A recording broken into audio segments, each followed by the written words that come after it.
Thank you, Jean-Fred, and thank you to the CCFA for allowing me to participate. Dr. McDermott, Dr. Hanauer, I appreciate the opportunity. So you've heard from Doug Wolf that the use of endoscopy in Crohn's disease is for specific areas, and I'd like to focus on ulcerative colitis, if you would. And I'm going to focus on a few areas where it's used and misused and lessons that we've learned, if you would. Diagnosis, disease extent, where we can prognosticate for patients, disease activity and healing, stricture evaluation, diagnostic, control of bleeding, dysplasia surveillance, pouch evaluation, endoscopic ultrasound, and capsule endoscopy I won't focus on because those have been covered. But if you look directly, we'd say the gold standard for diagnosis of ulcerative colitis is endoscopy, and also Crohn's colitis and ileocolitis. So we've used it for a while. And when we see this, sometimes we say, could this be Crohn's? The periappendiceal red patch. And a show of hands, how many people think this is Crohn's when you see this? Excellent. So it's not. David Rubin did a very nice study of this and showed that it's not Crohn's, and he did a study to show 7.9% of all patients evaluated had this. It's present in patients that have extensive colitis, almost pancolitis more universally. The disease distribution of proctitis, it's less likely, or left-sided colitis. In vein of that, and similar to that, there's other agents particularly that mimic Crohn's. How many people think this is an aphthous ulcer? You find this in the ileum. None? Okay, well, 2. Okay, there you go. Well, it is. And the question you want to ask, does it wash off? If it washes off and you have an excavation, this is an aphthous ulcer. Another example of that, and this is someone who had earlier Crohn's, and going further up in the ileum, there were 15 other aphthous ulcerations as well. So this is something that is potential. It's sometimes confused. If it's excavated as such, this is an aphthous ulcer. And the biopsy is important for this to determine, because one would perceive this as ulcerative colitis until you leisurely pop into the terminal ileum and you see that these are present. Now are these aphthous ulcers? You see multiple little areas in the ileum? No, these are flat. These are flat, they don't wash off at all, and there's no excavation. These are lymphoid aggregates, and many times people confuse lymphoid aggregates with Crohn's disease being present. We see that very frequently. A patient comes in, had amoxicillin recently, sees you in the office, you get into the ileum, and you see this. Aphthous ulcers? It washes off. There's no underlying excavation, though. This is C. diff, pseudomembranous colitis, involving the ileum. So it can involve the ileum, and it's confusing sometimes. So remember, there's mimickers of active Crohn's disease, but this patient may have C. diff and ulcerative colitis. So lymphoid aggregates mimic aphthous ulcers, pseudomembranes in the colon mimic aphthous ulcers, and sometimes you'll see them in the ileum, and it leads to an erroneous suggestion of the presence of Crohn's in patients with ulcerative colitis. An important aspect as well is we need to biopsy the patient. I'll share an example of a case that I just saw recently, this past 2 weeks ago. 59-year-old college professor was in a university in Louisiana, did well until a year ago, developed pain, diarrhea, 6 to 8 bowel movements a day, 5-pound weight loss, left lower quadrant tenderness, no mass palpable on exam, and had anemia, hemoglobin of 10.5, white count normal, CRP mildly elevated, albumin 3.5. Stool culture, C. diff, ovum parasite was done, and a practitioner in that area did a colonoscopy and noted this was classic appearance for ulcerative colitis, erythematous granular friable mucosa from the anal verge to 35 centimeters, but didn't take biopsies and initially started on prednisone. Well, the patient weaned down to 20 milligrams, came back and had persistent symptoms that escalated, 6 to 8 bowel movements a day. This is a colonoscopy I did, loss of vascular pattern, granularity, and I took biopsies, and I found these things. The arrows are the findings. This is strongyloides colitis. And this is endemic to areas of the country, such as Louisiana, where you get tourists coming in. And it's important to biopsy. These things can be confused directly with ulcerative colitis. So it's very important at a point to biopsy to establish a diagnosis. Remains indolent until you use steroids, and the steroids made the symptoms worse. The clinical features are that it can occur at any distribution of disease, but the biopsy is important. In the handout in the slides, I've given you something to leisurely read through, but it's important to recognize there are many infectious mimickers of ulcerative colitis. And if we see infection, we look for the lack of crypt distortion, which helps us differentiate from an acute versus a chronic infectious colitis. Now, you're never going to see a randomized trial. Brian, if you're here, this is for you. Parachute used to prevent death and major trauma related to gravitational challenge. There was a systematic review. And there's no placebo-controlled trial in this that are randomized, but the reality is the conclusion was parachutes reduce the risk of injury after gravitational challenge, but their effectiveness has not been proved with randomized controlled data. This is something we don't need a trial to prove. I think you can recognize that biopsies are important. Disease extent. Ask a patient how they're doing. If they're having active disease, scope them when it's active to get an understanding of what the disease is. When the mucosa is inflamed, that's how you tell. So if you treat with a topical agent and they have pancolitis, it may not effectively treat them. And this is an important thing. When they go into remission, complete mucosal healing may be seen in ulcerative colitis. So a commonly encountered scenario. And we have population cohort studies here that show extension from proctitis to left-sided colitis, upwards of 29% or higher in population studies directly. We can prognosticate.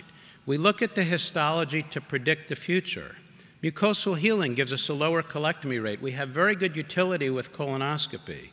We treat the individuals based on the aggressiveness of their behavior of the disease, not their personality, but the disease. We have several trials. Going back historically, from an old paper from Riley showed that inflammation is an independent predictor of relapse of symptoms. Very clearly shown, and this was one of the first of several trials that showed that. Another trial, Mark Peppercorn, Alain Bitton, looking at patients prospectively over a year, those that had lymphoplasmacytic infiltrate likely will relapse, so we have recognition we can predict. The Norwegian study, the Ibsen study, patients came in initially from 1990 to 1994 before the era of anti-TNF therapy and were treated. Initially, a year out, they were followed with colonoscopy, not by any systemic trial, but random treatment that they received, and followed over time. Inflammation that was healed predicted less inflammation in the future, less steroid use 5 years after, and fewer surgeries by 5 years. As well, when follow-up was extended for 10 years, there were fewer surgeries in patients with mucosal healing at 1 year, as is illustrated in this graph. So we can prognosticate. So the lack of doing a colonoscopy to tell a patient when they have active symptoms is something that is often not done and taken full advantage of. Early mucosal healing, we learned from infliximab. If you heal early, you can tell that patient at week 8 what their prognosis will be. Corticosteroid-free symptomatic remission with a 0 on colonoscopy, in other words, healed mucosa, 46%. A 1, 34%. When you go to a 3, your level's higher. If we look overall in that trial, we can see that those that had mucosal healing did better over time with subsequent less colectomy. So again, a prognosticator that's present, and we can use this with our colonoscopes. We have earlier data as well from 1990s that showed the risk of colectomy in severe ulcerative colitis that have severe endoscopic lesions, deep ulcers, well-like ulcers, large mucosal erosions, extensive loss of mucosal layers with or without residual areas gives a higher rate of a colectomy, an odds ratio of 41 if you have these lesions. So once again, you can predict for the patient. The treatment approach we have is evolving. It's a treatment paradigm shift. We assess the prognosis, earlier adoption of biologics, immune modulators earlier on, and optimize the current therapies we have is the modern approach with appreciation of the impact of the healed mucosa. And we all recognize that newer therapies will favor safety and side effect profiles that benefit the patients more, and we individualize the therapy, perhaps in the future based on genetics, on the physiology. Mucosal healing, as Doug suggested, is obviously a very important endpoint, and we're learning more about such in disease monitoring to prevent relapse. Dysplasia is a commonly feared finding for patients and for gastroenterologists when they encounter this. We have current guidelines by the ACG. If left-sided are pancolitis, 8 to 10 years. Dr. Kornbluth, Dr. Sacker wrote these. Get random biopsies every 10 centimeters. You've seen the recent ASGE guidelines. And then high-grade dysplasia, colectomy, low-grade, consider colectomy, indefinite, increased surveillance, and atypia, treat more aggressively and repeat the biopsies.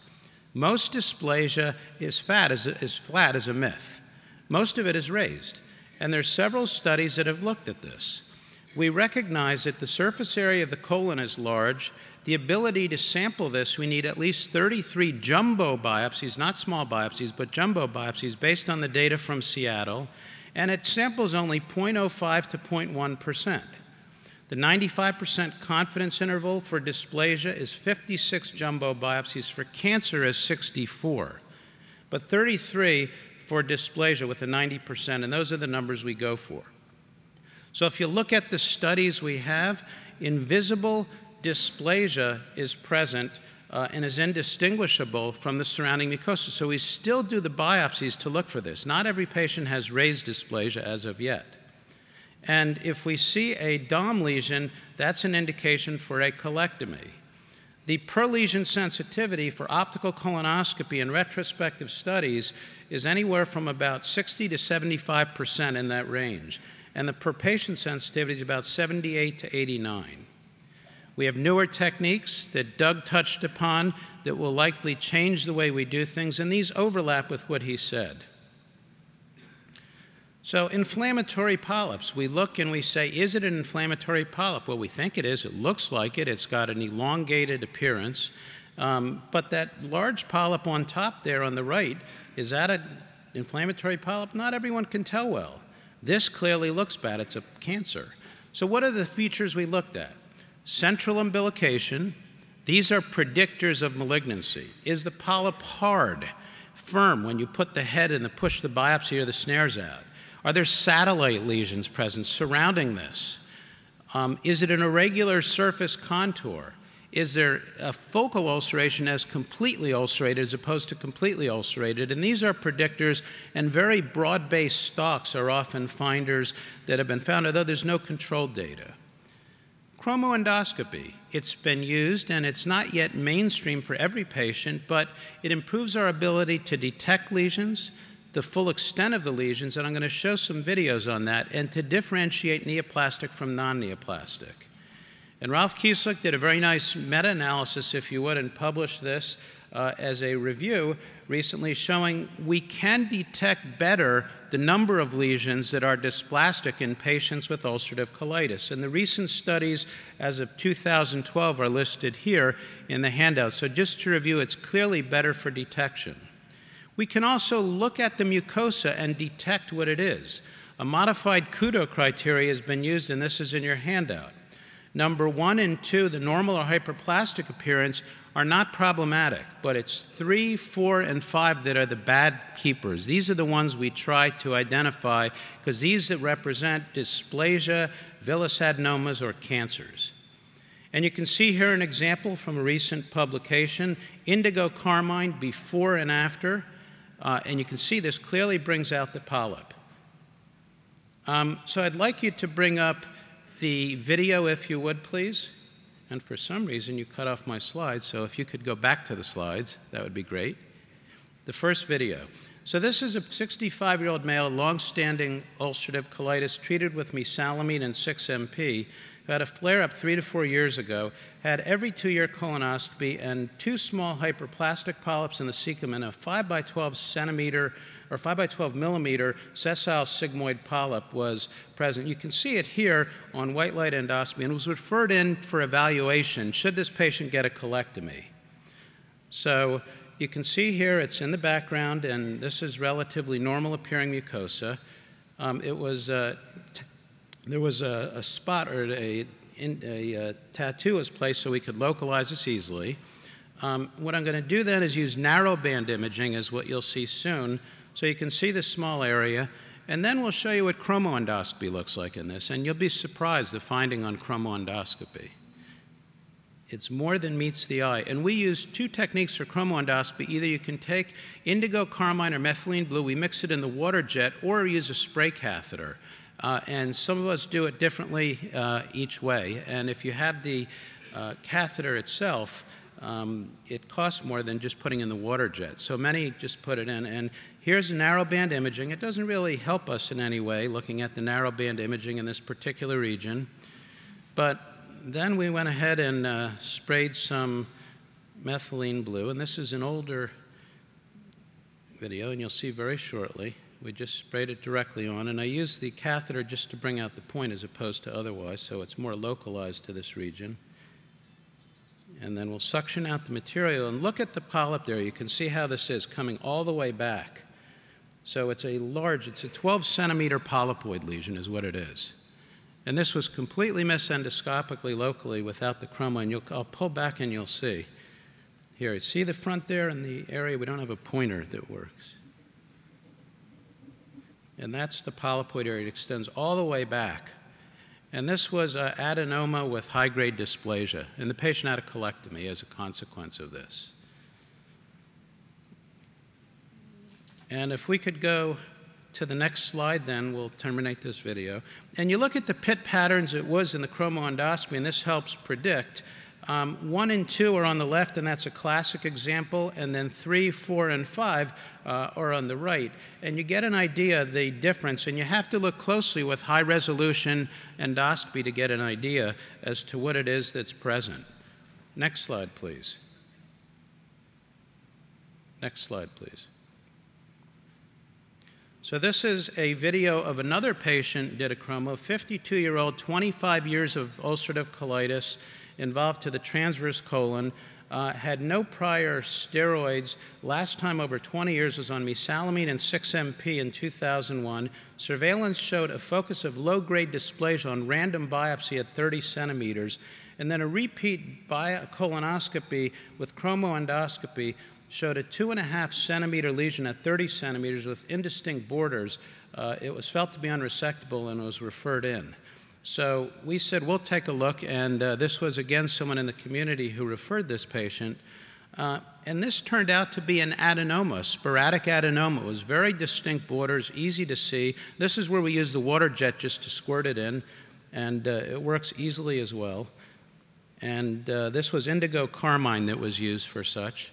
And you can see the region where the polyp is. It's coming into view now, and it's a small area. And what was done was just to inject with a marker.